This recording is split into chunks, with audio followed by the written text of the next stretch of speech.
Ayatollah Ali Khamenei রহিমাহুল্লাহ তিনি তো মারা গিয়েছেন প্রায় 130 দিন আগে।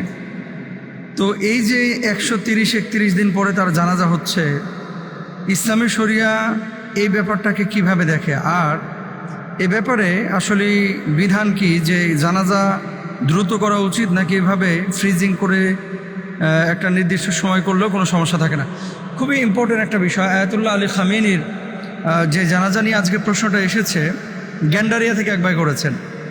দেখেন, রাষ্ট্রীয় নায়ক হোক, বড় লিডার হোক, অথবা সাধারণ কোনো মানুষ হোক, আল্লাহর হাবিব সাল্লাল্লাহু আলাইহি ওয়াসাল্লাম হাদিস হচ্ছে মানুষ যখন মারা যায় তাকে দ্রুত দাফন কাফনের ব্যবস্থা করার কথা।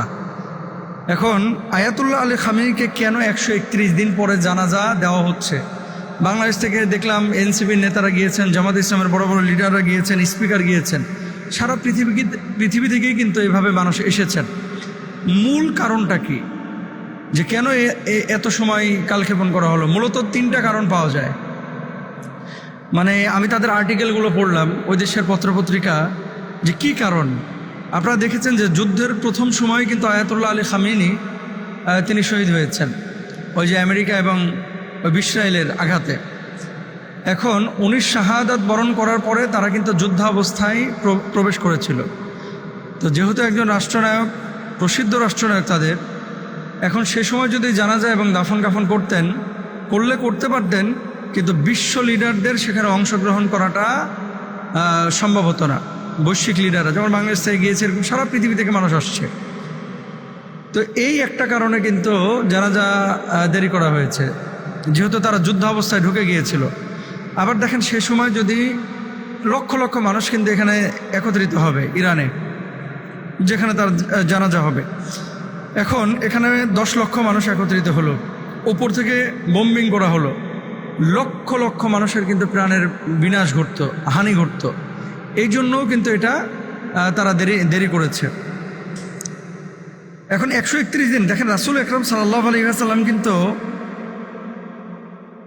যত দ্রুত সম্ভব জানাজা এবং দাফন কাফনের কথা বলেছেন। এখন কেউ যদি এই দেরিটা করে থাকে, তাহলে এর জন্য তার গুনাহ হয়েছে কিনা।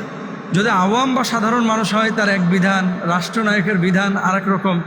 ব্যাপারটা এরকম না। যেহেতু এখানে একটা হাজত, যুদ্ধ অবস্থায় তারা প্রবেশ করেছিল এবং বড় সড়ো ক্ষতির সম্মুখীন হয়েছিল, এই জন্য তারা আপনার এটা দেরি করেছে।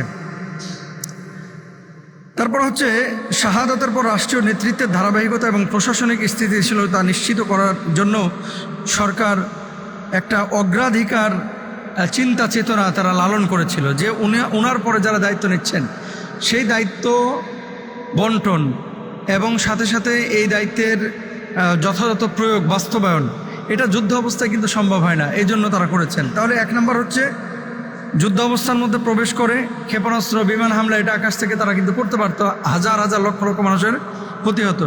2 নম্বর, দেশ বিদেশ থেকে মানুষ বিপুল সংখ্যক তারা ইরানে গিয়েছে বা যাবে, তাদেরকে সুযোগ করে দেওয়া। 3 নম্বর হচ্ছে রাষ্ট্রীয় নেতৃত্বের ধারাবাহিকতা এবং প্রশাসনিক স্থিতিশীলতা।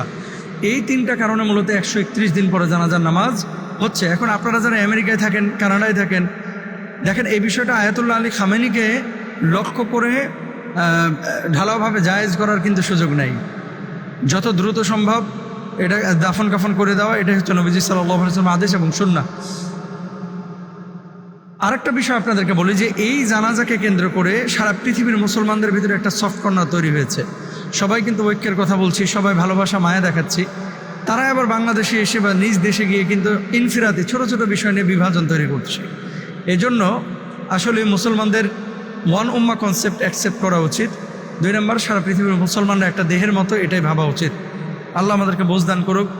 আয়াতুল্লাহ আলী খামেনি রহিমাহুল্লাহকে তারা ভুল ত্রুটি ক্ষমা করে আল্লাহ মাফ করে দেন, আমিন।